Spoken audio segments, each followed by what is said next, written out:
Maybe I could just become the Fire Wolf. Boogle? There was never Boogle. There was only ever me. The friend who had always been by our side, the one we trusted the most, the one we were closest to, was actually the most evil, most brutal firewolf from the legend of Firewolf Valley. Only at that moment did we finally understand everything from the very beginning had been a carefully planned scam. Back then, the Dying the Joe used magic pods to seal the firewolf inside a cuckoo fish. And after countless years of waiting, the firewolf finally found his chance. He found us, Ivy and me, two naive and foolish souls who trusted the so-called friend without hesitation, and even helped him break the seal with our own hands, setting him free once again. Ivy and I froze on the spot, our bodies going cold, unable to believe what we were seeing. My most trusted friend was actually the real mastermind behind it all. In that moment, all hope completely shattered, and every belief in my heart collapsed in an instant. I hated his betrayal, and I hated even more the disaster the firewolf had brought to the entire forest. But why? You ruined everything. There was so much peace here. There was peace here, and you destroyed it. You caused so much pain. What about my pain? I was the runt of my litter, so my pack tossed me aside to die.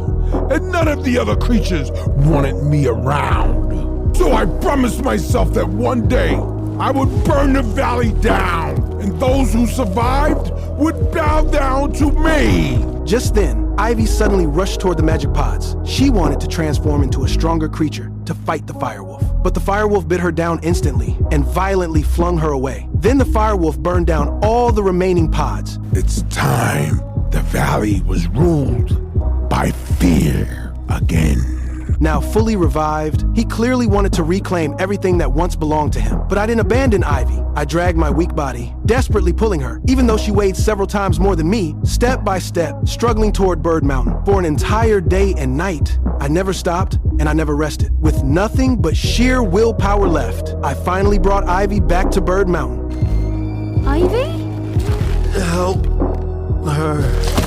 When we woke up the next day, both of us were safe and unharmed. We held each other tightly and finally understood one truth. True friendship never changes because of different species. Even if we were once natural enemies, we could still warm each other's hearts. But right then, ashes suddenly began falling from the sky. After regaining his freedom, the firewolf had fully revealed his cruel and evil nature. He burned down the entire valley. Now the forest was engulfed in flames and screams echoed everywhere. All living beings were facing total destruction, and Ivy finally managed to convince her entire tribe. Everyone decided to set out together to rescue the animals trapped in the Sea of Fire and send them across the river to Spruce Mouse Island, because that place had become the only safe refuge left. But how to cross the river became the biggest problem.